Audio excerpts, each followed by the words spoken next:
Welcome to the Film Riot podcast. I'm Ryan Conley, and today on the show, I'm talking to Alexandra Furman, who is a re-recording mixer that has done all kinds of features and series like Timeless, Wu-Tang and American Saga, Ballers, Bull, and is up for an Emmy currently for her work on The Boys, which is completely deserving of that Emmy. It's a series that I absolutely love, and her sound work on it is really excellent. And if you watch the show at all on YouTube, you know how much I love sound. So I was really excited to dive in and pick her brain about storytelling using the tool of sound. So we get into a lot of really interesting things, and she has a lot of great things to say. But before we do, I wanted to tell you about tryingdigital.com. If you didn't know about it, it is our site where we sell assets for filmmakers. These are assets that we have made with our collaborators, excellent artists that come in to help make royalty-free music, sound effects, LUTs, VFX assets, and more. And all of this, the idea behind all of it, the heart behind all of it, is to make feature-level quality assets for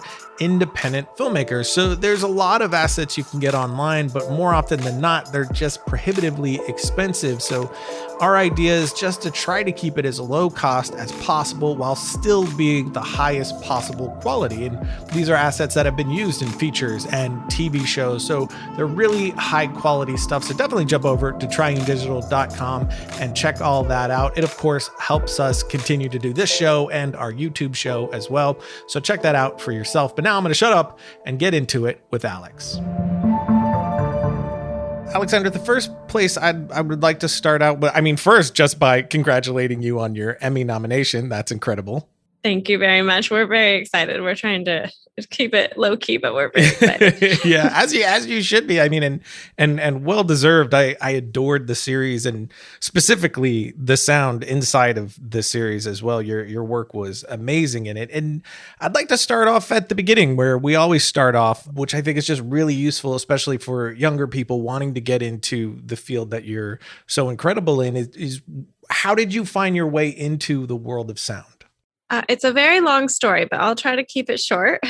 I started as a teenager. I was 15 years old and I was taking guitar lessons, and I had reached kind of a plateau, and it was attached to a recording studio. And I wandered over to their control room, and they were down that day. They were doing some upgrades, and I asked him if I could help him out, and I worked there for the next couple of years. And then from there, I went and studied audio engineering in LA, mainly just to learn Pro Tools, because where I had come from was completely 100% analog. Right. And I wanted to learn Pro Tools, which I think was version 4 at that time. And from there, I worked in more recording studios, and I saw a couple of features that I loved the sound work in, and also the composed music. And I thought, who mixes all of that? So I started to change my focus to getting into mixing for film and television. And I got a job shortly thereafter in a post-production house as actually an overnight tape op. Wow. Yeah, it was the midnight oil, huh? It was. My shift started at 2 a.m. Ooh. And I was the later of the 2 graveyard shifts. So my shift ended at 11 a.m., but we had to finish any footage that hadn't been processed yet. So I often worked like 2 a.m. to 2 or 3 p.m. And then I got a job at a sound facility called Tadeo, which is no longer in business, but they were around. They were one of the largest independent sound companies for many years. And I started training there while I was still on the overnight shift. So I was working from 2 a.m. to whatever time, 2 or 3 p.m. And then after my shift was over, I'd go to Tadeo until they wrapped around 7. And finally, there was a job for me there. I spent years dabbling in all of areas of sound. I was a tech for several years. And while I was a tech, I did a lot of sound design, a lot of sound effects editing, as well as sound supervising. And of course, I stayed late and mixed my own projects at night as much as I could get my hands on. And that's awesome. Yeah. So I've been mixing the last, if you count my earlier projects, I've been mixing in film for, over 10 years. But the first thing that I had that aired that I mixed in this level was Workaholics. Okay. Yeah. I used to watch that show. That was such a fun show to be a part of.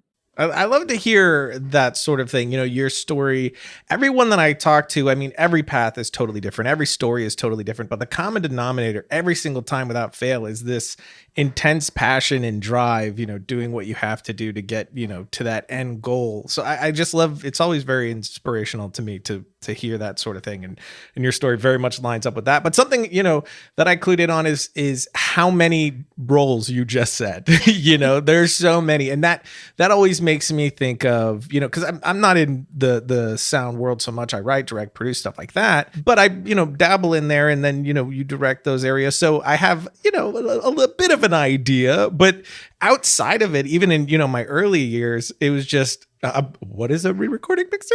And what does this person do versus there's just so many. Could you maybe walk through for people who have no idea of that confusing landscape of what that post-production world looks like for you, what those roles do? Because they're all so instrumental. And I really think it's fascinating how they all work so seamlessly together, and everybody's adding this polish as it goes along, until it gets to you. So could you kind of, walk us through a little bit of that sort of pipeline? Absolutely. Yes. It's funny because I have family in Mexico who I've sort of given up on explaining trying to all understand the different jobs that happen within a film, because everyone always just thinks I'm an editor, like a picture editor. In the end, it's like a Chandler from Friends. No matter how many times he tries to explain what he does, nobody gets it. Yeah, exactly. Which is it's fine for me, because I think that's part of movie magic, is that not everything, and people don't know all the ingredients that go into the soup. Yeah, but for sure. The thing I'll explain our workflow is we have a sound supervisor who's in charge of the entire sound editorial department. They'll have an assistant, and that assistant is the liaison from the picture edit side to us at the sound side. And the assistant will prepare all the original untouched material from set and give it to the sound supervisor, who then gives it to a dialogue editor to cut.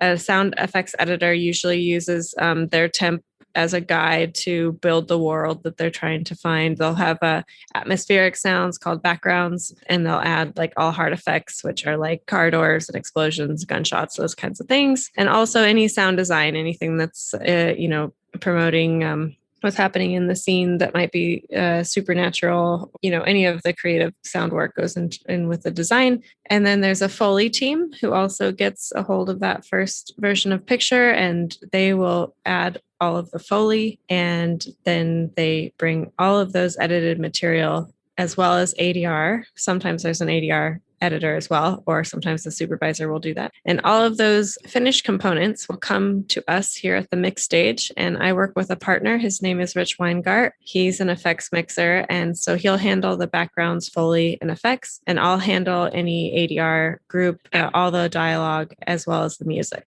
Gotcha. And how do those two mixes marry together? So we mix together in a room. And, usually with me leading, I'll mix my side while he's preparing some background sounds and elements that support the dialogue. He'll have time to go through and mix his sound effects. And then at the end of that process, once we get through an episode, we'll lay down our first print. And so those two mixes will get married into the same final print master, which is what you hear on air. What about working with your composer? I mean, music is such an instrumental portion to, the sound bed there. What is that collaboration like for your team and the composer? So our composer on The Boys is Chris Leonards, and he's amazing. And he'll work earlier than we get our hands on it on the mix side. He'll start when the editorial side starts, or he'll start a little earlier, depending on if he gets an early cut and they really want a piece of music to be included in an earlier cut that goes out to network or to, whoever to preview.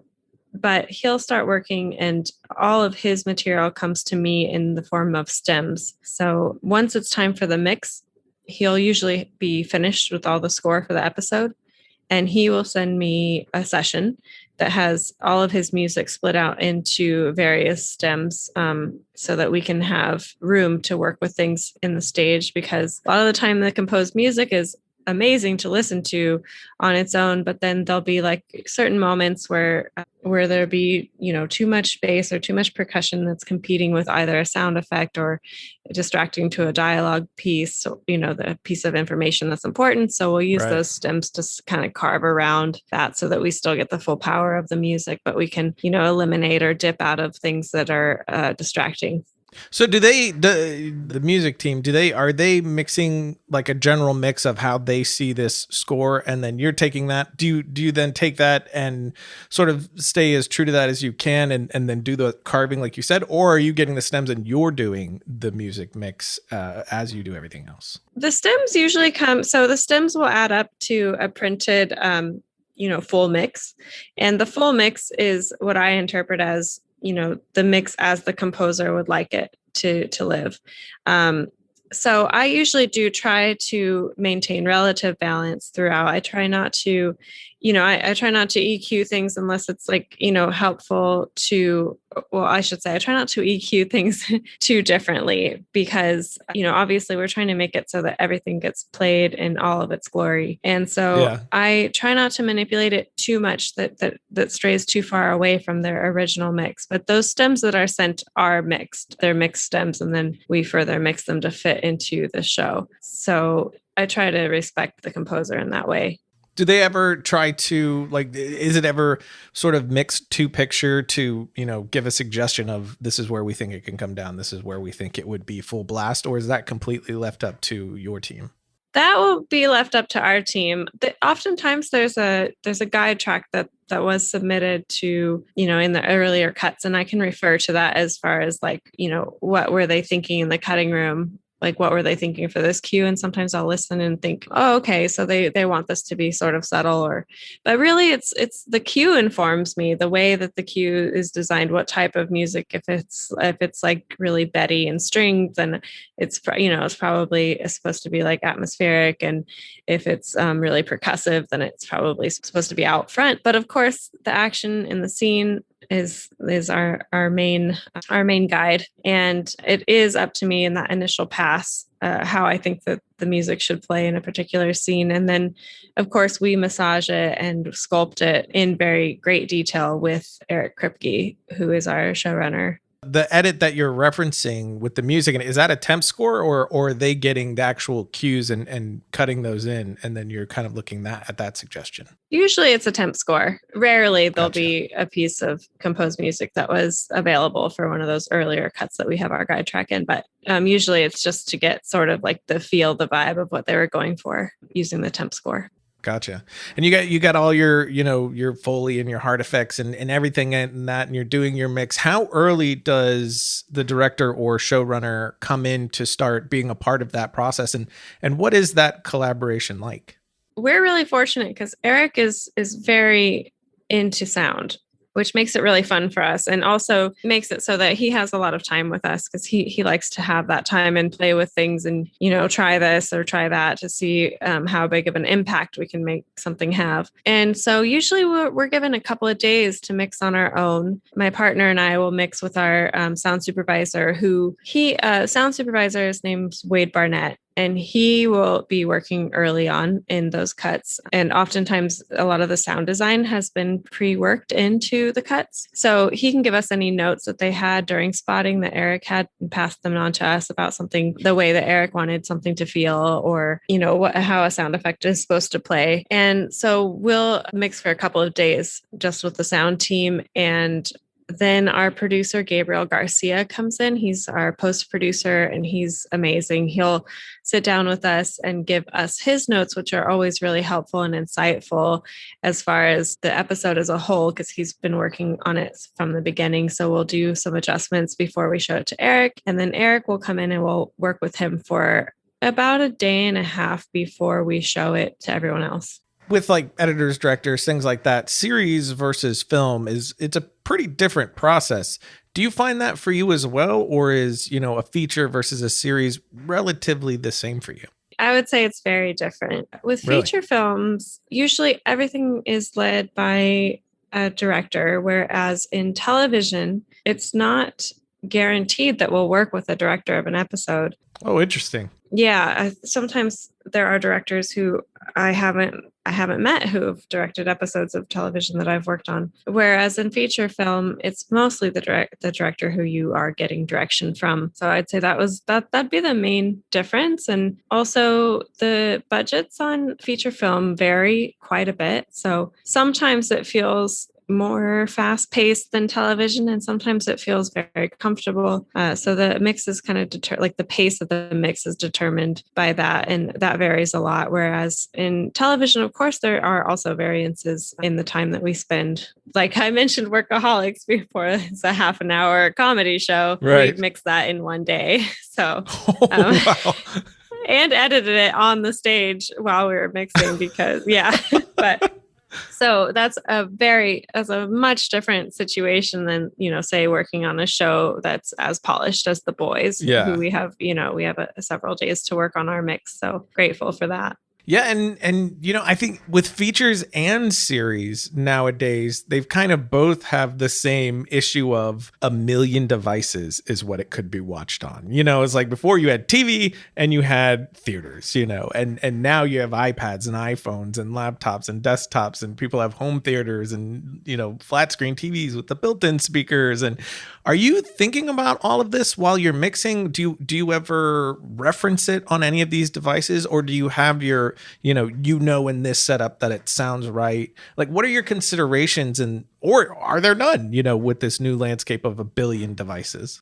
Translation is extremely important to me. There's a fine line of when things are heard on the stage and when things really drop off, like when it goes as small as, an iPhone. Yeah. So knowing where that line is was extremely important to me. And luckily, as our landscape was changing into all of these different devices, I was able to immediately check mixes because, several years ago when it was becoming obvious that people were starting to watch more TV on their laptops and such, I was working on some network television shows that were airing, the day or a day or two after we mixed them. So I was able to learn very quickly, right, what the translation would be. But yeah, we will check on small speakers. We always have smalls up on the stage, and we also have a television on stage, and I'll just spot check some things if I'm worried that it's dancing on that line. But for the most part, we sort of start to get a general feeling of what things and how things are going to translate. That's one positive to this whole remote workflow that's started to happen, is that a lot of people tuning into the playbacks are listening already on different devices to our mix. Right. So it's interesting getting feedback immediately. Yeah. Like you said, there are areas outside of what an iPhone can play, in the low end or whatever. So are you thinking of that, of like, I'm putting things here, but only the people in these devices are going to be hearing that? Like, what's that? I just think that's really interesting that there are things that just I'm not going to hear on an iPhone, although I would never watch The Boys on an iPhone. Thank you. But there are people who will, what.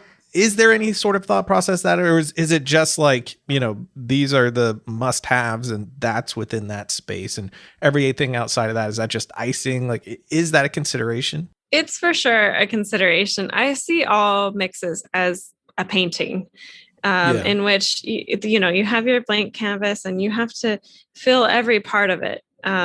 So I always have been, even when I was sound designing and, in my earlier days in editing, it was very important to me that I fill up every frequency range. So if there's a powerful punch or, a piece of music that has extreme highs and extreme lows, I make sure that there's something in between, so that punch, even if it's missing most of its low end, will still have some crack you can hear. It'll still be impactful in some way, because every, whatever the lowest frequency that your phone can reproduce there'll be something to represent that.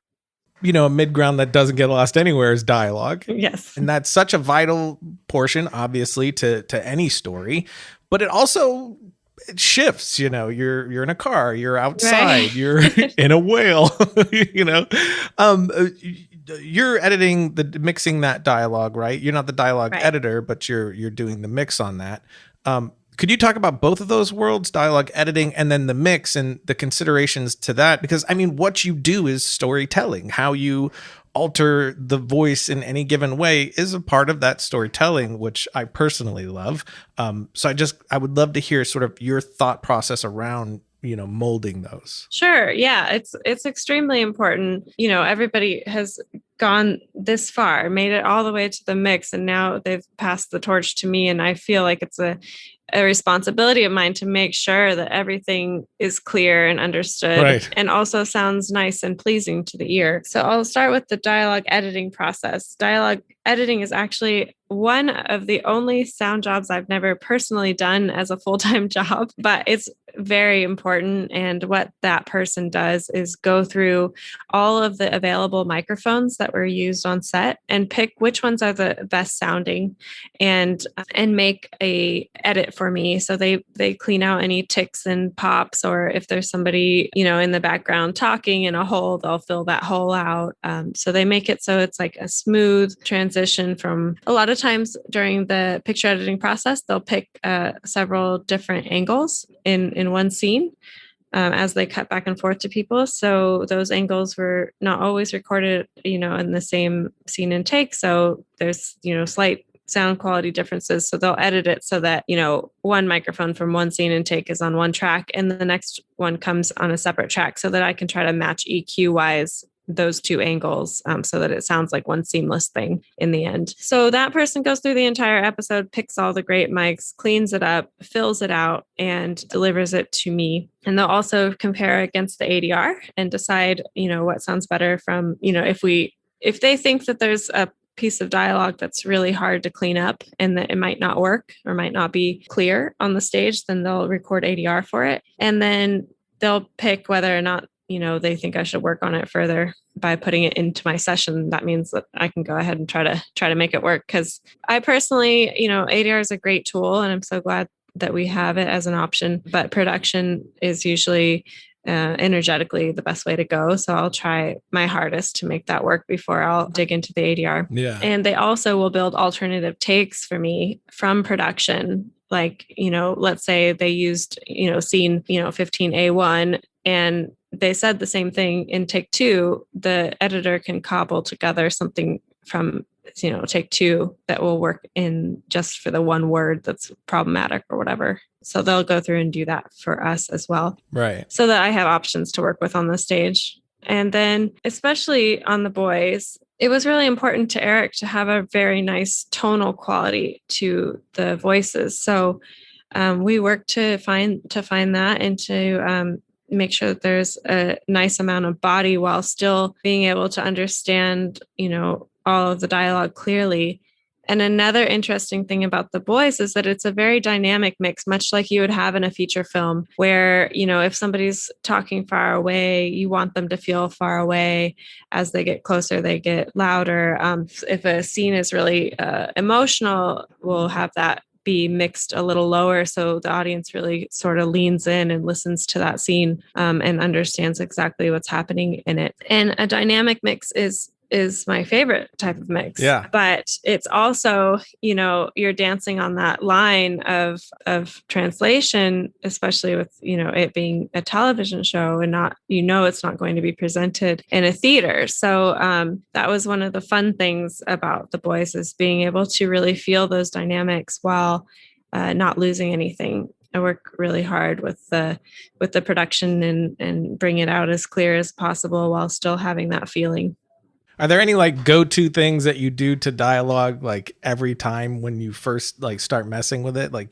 Any must-have little bits of EQs or plugins that you just love? Oh yeah, I have a dialogue chain that I'm very happy with that includes, well, everyone's been using it. It's called Fabfilter. There's a Q2 and Q3, and it's just an amazing EQ. I've been using it. It's great because I can use it on the fly and I can ride the EQ, and it's really smooth. You can't really hear, it's a gradual shift and it's pretty transparent. And of course I have a compressor that I use on my chain, as well as a de-esser. And I also been just starting to use this new plugin that I love called Soothe. And it's a nice it's like a velvet blanket on top. Oh, nice. And when you're toying with the voice in any given scene, I specifically come to the whale sequence because that was just such a unique thing. How heavy-handed do you get, or with toying with the voice to get it to fit very unique environments? So last time I was in a whale, I remembered what that sounded like. Yeah. Don't you? You got to do your research, You got to do your research. Yeah. You're never allowed back at SeaWorld again.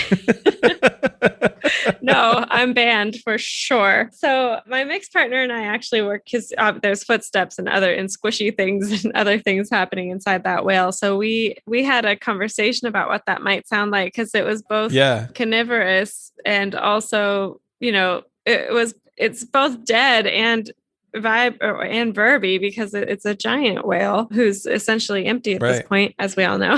His guts strewn about the beach. But so we that dialogue, was, I'm pretty sure that we were using mostly lavs in there. So because of the space, because they did actually build a practical version of that whale on set. Awesome.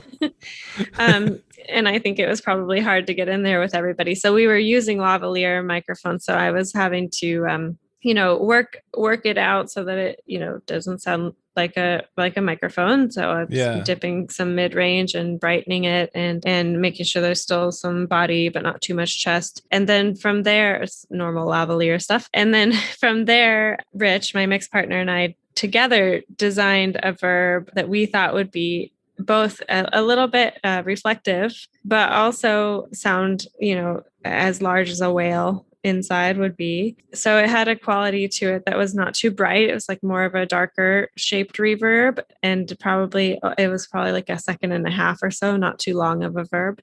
So that it had like a wet feeling, but that it wasn't too big of a space or too small of a space. And we used those verbs in concert so that our material matched, so that everything sounded like it was in the same environment. Right. Yeah. And that makes me think about how much, a mix is like, a cinematographer, and for your ears, the cinematographer builds out, her image so that it draws my eye exactly where she wants it to go. And that's exactly what you do. You draw my ear exactly where you want it to go. And again, the storytelling aspect of that, the storytellers you all are within this whole structure of entertainment. So when are you really thinking about that for a given moment, a given scene?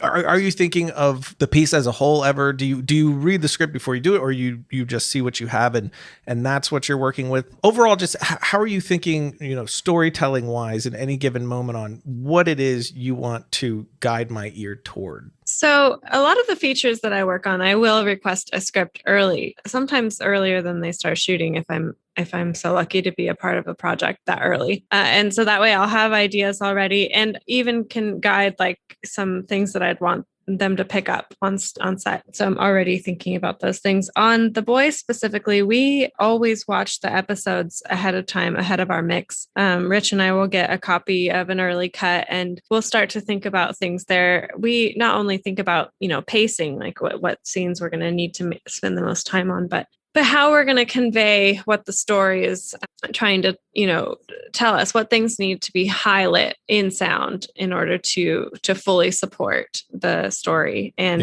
I think that that's our most important job. I think that that's what our goal in every mix is to make sure that we are fully supporting and enhancing the experience that's meant to be had by the viewer and support the story. So we'll watch the first cut, and that's a really great time for me to get ideas, because I'm not under the pressure of completing the mix. I'm just thinking creatively at that point. Yeah. And so I'll take some notes and decide, like what types of things that we'll be looking out for, what kinds of reverbs we'll have, or what a certain character might need to sound like differently to make them feel bigger, or whatever the case may be, or invisible. Right. Yeah. for example. What does invisible sound So like? exactly. Yeah. Yeah. So we'll get ideas during that phase. With making someone, sound bigger, I mean, from a visual standpoint, the obvious go-to for everyone is you want somebody to feel bigger, you shoot them a little lower, and now they're visually big. What would be the audio version of that, of making someone larger than life? It depends on what their characteristics are, but if they're, to be a bigger person would imply a bigger voice and probably a little bit more low end, then so that they have more of a presence. And so that's something that I would consider doing. Depending on like how big they are, might use reverb to invite them into a space, so sonically you feel like they're on top of you or above you. Yeah. And also panning depending on their size. Yeah. Do you ever dive into any little subtleties for, I mean, just sticking with the idea of big or small, if you want to make someone to feel powerful or weak, do you ever dive into little subtleties that maybe like you just love, but probably no one will ever pick up like consciously, but that, subconsciously it's doing something? Are there ever any little things that you did specifically in The Boys in any episode or moment where there was just a subtle thing that, you're toying with people's subconscious to steer them in a direction? Oh, definitely. Yeah. I think that that's part of the most fun that we have in sound, is being able to do things that really nobody's going to notice why, but the effect is there. And that's like, they'll feel like this person is bigger. They'll feel like that event was, a huge catastrophe and nobody really knows why. Yeah. But one thing, for example, like I know Rich uses footsteps, like the weight in footsteps, to make somebody feel bigger or more menacing. He'll add some weight so that person sounds bigger as they approach. Right. And that's another thing that you wouldn't necessarily think about while you're watching it, but you'll know that there's something big coming, something heavy. Right. And then the same with the dialogue. Sometimes I will spread it just slightly so that it's wider in your speaker than the focused of, the focus point of most of the other dialogue that's coming. So somebody else's voice will feel just wider in your room, and making them sound like a bigger person than the other people in the room. I just love how much you can toy with our senses in that way. It's I just think sound is one of the most powerful tools within the filmmaking tool belt. So I just love how much you can get in and separate things, and the stuff you all did with The Boys and in driving that experience is always really exciting. Was there something that was like very challenging through this series? I know it's been a minute since y'all mixed it, but was there something particularly challenging that stuck with you that you were able to overcome in the end?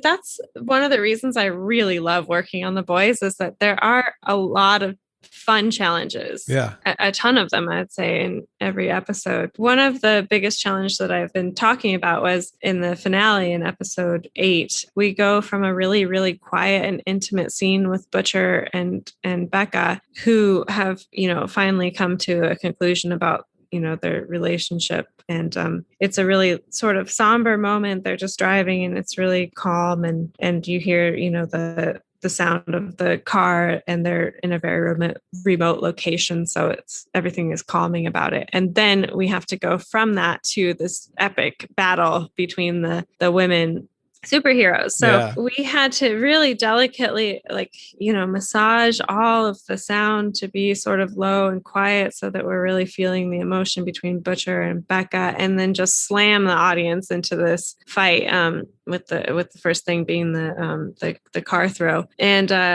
in order to do that, we went through and sort of mixed the scene previous a couple of times to make sure that impact was there, so that so it really did go from like a very quiet, sweet moment or a sad moment to this, bombastic turn of events. And another challenge that I can remember is Huey and Starlight singing Billy Joel in the car. Oh yeah, I don't remember. Love that moment. Yeah, I love it too. It's such a great moment. I don't remember what episode that was, what episode number, but I'm sure somebody will in the comment. And it was challenging because we had on set, they recorded it live. They did that together, and it was it was perfect. It was great. It was really an awesome moment between them. But the balance was slightly off because, the microphone proximity was closer to one of the actors than the other. So we got them to do it again in ADR. While we were mixing it, we really wanted to feel her when we were on her, and we wanted to feel Huey, and we wanted to hear them, both together, sort of like, really coming together, both literally and physically with the song. Yeah. So that was a little bit of a challenge to make that feel really real, and they did an amazing job re-recording their parts as well. We go from production into that ADR, and I think it was a challenge to get it to feel really real and really nice, and I should say, I love that track as well by Billy Joel, and to set the level of that under them in the perfect amount of space where you can feel the track still, and then but paramount to that is their connection. So to feel them on top of that in the right balance was fun to work on. That's great. Was there something, I mean, that sounds like one that you're particularly proud of, but was there another moment, a big moment that you're proud of within the series of, you sit back and be like, nailed it, both my mix partner, Rich, and I are really happy with the way that the superhero fight went down between Starlight and Queen Maeve and Kimiko and Stormfront, because there was so much going on there, and just that scene, hearing it before it was mixed, we were like, okay, here we go, we're just really diving in, because there's everything. There's fight sounds, there's big music, there's superhero sounds, there's efforts and all the things that make the punches feel real. So for anyone who doesn't know, could you explain what an effort is? Sure. Efforts are recorded by the actor after the fact that are, impact sounds when somebody gets hit. So, I don't even want to do it once. That's so fun. It's like, well, there's that like famous one that went around with like Hugh Jackman, right? As Wolverine, exactly. screaming and grunting and punching. That's for sure. It's so great. And those sounds really make it feel real. You can make a punch as big as you can make it, but you don't really relate it to a human getting hurt until you hear the impact sounds. So we had to make sure we made space for those, and also played this music with the energy, because that energy was like driving this. I love the track they used, Peach's track in that section. So so that was a moment that we were both really proud of. And we're also pretty proud of the whale smash as well. Yeah. That whole scene leading up to that, the boat chase, was also quite a feat, because we had also a lot going on there, and we had some funny dialogue between Mother's Milk and Butcher. So that was a lot of work there that we can say we're proud of. Yeah. I think it's, the whale smash is a good, for instance. I think it's funny how much, if you mute something, it's just not as gross. But with the sound, that's when you really get the just the squishy, squishing sounds that add in, that just makes something, over the top. Yes. Like, Yes. Ew. Oh, the squish sounds that Rich goes through those one by one, and we'll make sure that they are the most gross as possible. God bless him. That's a day's work right there. It is. It's to hear those soloed is just, it's pretty fun. And another, I'm thinking back to season 1, there was another moment that Rich and I are very proud of that also has to do with sea life, which is when it's the dolphin scene. Oh, when in the car? Yeah, and it was like a truck that he gets like thrown out of the van. Yes, when the dolphin gets ejected from the van. Yes, that's exactly what I'm talking about. Yes, that was super fun, because of course we had like the dolphin vocals, and and it just the dolphin sounds really funny having this conversation with the deep about their feelings. And then so that was a really fun moment too, between music and sound effects, that I think we're proud of. That was a great scene. There's so many scenes in the 2 seasons that are just wild and just the best. They're wild. I love the show. Me too. For younger people or people starting out wherever they're at in that early stage of, I want to be in sound, I want to do what Alex does. What advice now, being where you're at, the amazing success you have, the incredible talent you have, experience you have, what now looking back, is there anything particular that that you're like, here's a bit of advice, don't or do this, anything like that could help, someone young that's wanting to get into your field? Yeah.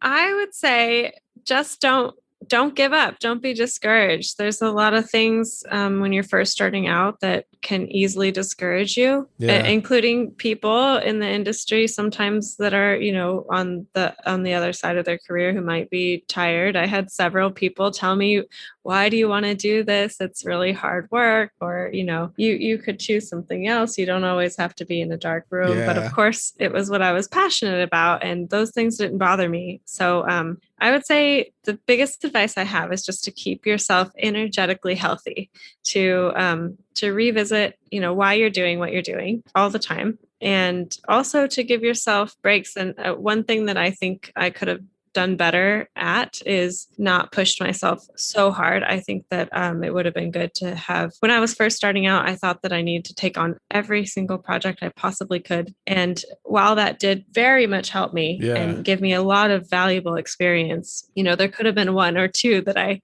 didn't have to do, and I could have maybe gone on a hike instead. Yeah. Learning to say no is a hard process. I started figuring that out when my wife and I had our first kid, and I say it all the time on our show, but she told me, like, when you're 80, you're not going to be upset about the movies you didn't make. You're going to be upset about the time you missed with your family. And exactly. That started shifting my thinking, but it's still, we make films not because it's our job, is because, we have a sickness we can't not, so it's hard to find that balance. But I kind of clued in on something there that I'm interested in, that energetically healthy. What is that to you? That's interesting. When I was doing sound design, especially, a lot of the ideas that I had, or like backgrounds that I would create, or atmospheres, were from places that I've traveled and things that I've seen and experiences I've been, lucky to have. So I think it's healthy to see other experiences as beneficial to your work. Like, just because you're not sitting at the desk mixing or at your, Pro Tools cutting, doesn't mean that you're not learning or not growing in what you want to do. So I think it's healthy to make sure that you check in with both sides of yourself, like both like the crazy worker and also the person who has the creative well to draw from. That's great advice. Do you ever find that you kind of feel guilty when you're not working or not learning or driving yourself forward? Like, you go on vacation and the first 3 days is just like, there's like this internal thing that's like, I'm supposed to be doing something right now. Do you deal with that?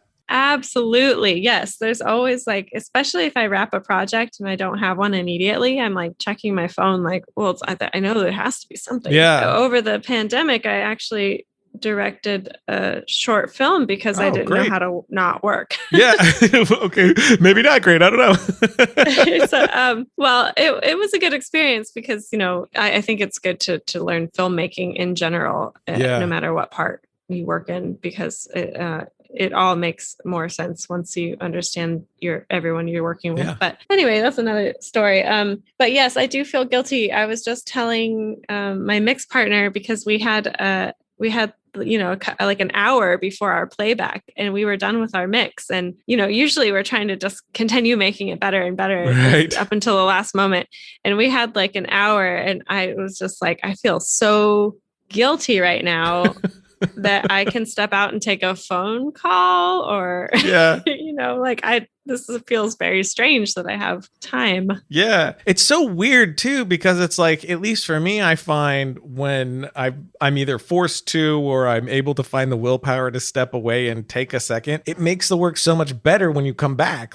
You're re-energized, energetically healthy, I suppose. And you're seeing things more clearly, but being able to do it still, even with that knowledge, it's such a weird thing. It's so weird. And I agree. It's, when I come back from taking a moment, I'll go on a trip or go see my family in Mexico or whatever, and I exit the world of filmmaking, then I come back and I feel different. I have more to give. Yeah. I have been re-energized, like you said. Yeah. I think what you said is so smart and so important, of just those different experiences that you're able to then bring to, because how are we going to be able to tell stories if we don't live our stories? True. So I just think that's incredibly smart. I'm so glad you said that. I think that's great. But your short film, is that going to go online? Is that something we're going to be able to see? Or was that just a That's for me. That's not for everyone else. I have a few of those. Well, we are actually this weekend screening at UCLA Film Festival. Great. I originally made it I was just trying to get into this program to learn more about directing, and you had to shoot something, you know, so I just pulled it together kind of last minute, but then the program got canceled because of COVID. And so I thought, well, I might as well try out the film circuit, and it's been selected in a few. So it's a cool experience. Like, I'm learning a lot about that side of things too. That's great. It will eventually be online. Awesome. Good. I would love to see it. And what's up next for you as far as, mixing goes? Currently, I'm mixing a Netflix series called Archive 81. I'm actually on my lunch right now from mixing it. Do you feel guilty? I do feel guilty, but it's all good. It will stay a little later. It's a really cool show. It's got a lot of sound opportunities too, so I'm excited for people to see it. Awesome. And I finished a film just before this. It was called Everything Everywhere All at Once, with directors The Daniels. And love them. Yes, it was. I love them too. It was really great working with them. They are so imaginative, and I can't wait for the world to see that film too. That's awesome. All right, great. Well, I really appreciate you taking the time. It was wonderful to talk to you. Can't wait to see your new projects. And of course, we'll put your info on our podcast page so people can find you online. But again, thank you so much for taking the time. Thank you. It was nice talking to you. And that's it for today. A huge thank you to Alex for taking the time to chat with us. And of course, if you want to find out more about her, where you can find her online and more of her work, jump over to filmriot.com/podcast. You can find me online at twitter.com/Ryan_Conley. Jump over to iTunes, leave a review there. And if you want to help the show out, subscribe wherever you listen. And if you listen on iTunes, leave us a review. That does really help out quite a bit. And until next time, don't forget to write, shoot, edit, repeat.